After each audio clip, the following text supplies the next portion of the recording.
Hello and welcome, Matt Malcolm from Gallantway here. Today we're talking about one of my favourite topics, which is strategy, often confused with tactics. Today we're going to go through the fundamentals of strategy for e-commerce and commerce brands and the way that our team at Gallantway look at a business and help them find competitive advantages to grow. So let's take a step back. Let's look at what is a strategy. So a strategy is essentially where you focus your time, efforts, resources in order to achieve those goals. So it's not the overlying goal, it's the path and the approach to achieving that goal and ultimately how you succeed. It's essentially answering the question of where to play and how to win. That's where to play and how to win. We've got four, key tests of a true strategy here at Gallantway. The first one is, will our strategy beat the market, or are we just kind of playing along? We know that for all of our clients and for all of our customers, and probably for your businesses as well, you're playing in a competitive market. Whether you're fashion or electronics or beauty or whatever category, it's likely there's a lot of other competitors, and it's likely all the other competitors also want to win. All of those smaller competitors want to grow. The competitors that aren't working are trying to revamp their approach and their strategy, and all the competitors that are big are leaning on their resources to try and conquer the market that they're playing in. The second test is, does the strategy that we're proposing have an honest source of advantage? Not a it feels good source of advantage, but do we have a core part of our business, product, or approach to the market that gives us a true advantage? Are we clear about the third part? Are we clear about where we're going to use this advantage? It's one thing understanding the parts of our business, the elements of our product, our resources that give us that advantage, but what are we going to do with it? How are we going to use it? How are we going to apply it in a way that we can leverage results? And number four, and sometimes the most hard to answer, is, does our strategy put us ahead of our trends? Not online, not on track, but ahead, and there's a key difference. So what we've developed internally at Gallantway, and we'll share all the documents and information here so that you can actually look at the framework that we apply for our customers and apply it to your own business. What we have here is a framework called the Gallantway Ecommerce Growth Compass. And it's made up of 9 separate quadrants based on category opportunity from low to high on the left-hand side, and brand or product competitiveness on the bottom from low to high on the right-hand side. Across this, we can see that in the bottom right quadrant, we've got harvest, exit, or reposition. In the middle quadrant, we've got managed growth. And in the upper quadrant, we've got scale and invest. And it's pretty self-explanatory for these. So scale and invest, we want to advertise, we want to invest, we want to improve our capacity to deliver. For managed growth, we want to think about carefully managing the performance and profits. And for harvest, exit, reposition, we want to maximize our available returns or exit out of that category or product. So to kind of put that even more simply, scale and invest, grow as fast as we can without resource constraints. Managed growth, it's kind of our bets that we think, hey, yeah, there's some opportunity in this category, this product, this tactic, whatever it may be.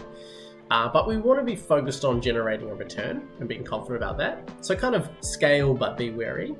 And the third part, it's our poor performance. It's where we believe that outlook is poor and our competitiveness is weak. So you can take this framework and look at your entire business, look at your products or your categories or across your entire business, and start to map out where are the parts of our business that we are strong. What's really profitable? What's kind of profitable? And where are we losing money? And once you've got an idea of that, you're going to have a lot of clarity on the parts that you want to continue investing further in, the parts that you want to potentially exit out of, and the parts of the business, products or categories that you want to remain competitive in, but be very wary about their profitability. So once you've got this kind of growth compass conducted, you can actually start to move to our growth map. So what we've developed here is a 3-layer growth map, specifically for commerce and retail brands, that looks at 9 different boxes. What we've got here is our business. This is essentially our core business here. These are the products that generate the greatest cash flow and profitability. The second part, if you imagine a tier above that, is the emerging opportunities. For founders, this is the fun stuff. Like, this is the new products, these are the new markets, this is moving into the US or Europe or Asia. These are the new categories, things that you're testing a little bit, they show some promise, but require further investment. And then the third part, this is often my most favorite, is our bets for the future. What are the completely new products, services, or categories that we're looking at, planning for, and testing? The next part is we've got technology and distribution. So technology is incredibly important to commerce brands, founders, and how businesses run efficient brands. So are we maximizing all of the available technology and distribution opportunities to grow lifetime value? Are we using the best email platform for our type of business? If we're a business that can retail across marketplaces, have we got scale across the marketplaces? Have we maximized to the absolute possibility our returning customer rate? If we haven't done those things, then that's kind of where we need to start. The second part here is our second layer, our emerging opportunities, emerging platforms that show promise. We're seeing a lot of brands testing across TikTok with very mixed results. We're seeing new mediums and formats, so short form video across YouTube, Instagram, TikTok, and whatever platform's going to be next. These new types of formats, assets, emerging opportunities and platforms, these distribution platforms, ad platforms, give us an opportunity to test these new things. So how are we approaching those? And then the future of commerce. What are the bets and trends that we have for the future of commerce? Is live commerce going to be something that's impactful? Is Meta's play towards VR and Web3 going to be impactful? How are we thinking about that, and how are we integrating that into our strategy? And then finally, customer trends. So we've done our core business. We know our core products, what makes us money. We've looked at our technology and distribution. We've looked at what can be maximized. We've identified its email, its returning customer rate. Now we need to think about our customers. Have we maximized? Have we squeezed every drop out of our customer when it comes to their willingness to purchase from us? Are we cross-selling adjacent products? Are we launching new products that make sense for the existing customer? It's important we maximize the total purchase opportunities for our existing customer base right now. The second part is those emerging opportunities. What are the new products? How are we thinking about our customers' feelings towards products or privacy or trends or these types of things?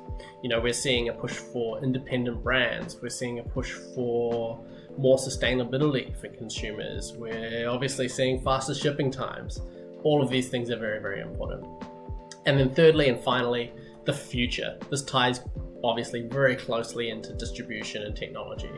What are the consumer trends? What are their fashion trends? What are their brand trends? What are these types of attributes that are fitting into the way that consumers, or our view of how consumers will eventually purchase products and engage with brands into the future? Once you've gone through both of these exercises, the growth compass and the 3-layer growth map, what you can do is essentially lay all these items out and then run through these 4 tests. Do our ideas beat the market? Does our strategy use an honest source of advantage? Do we really believe it? Do we understand very clearly how we're going to apply it? Is it TikTok? Is it short form? Are we looking at VR? Are we leveraging our most profitable products into a new market? Whatever it may be. And then finally, does our strategy put us ahead of the trends? Are we playing in these 3 boxes or these 2 to 3 boxes? Hopefully you found that useful. We'll make sure we link to these documents so that you can use them as working documents themselves. And do let us know if you have any questions. Thanks.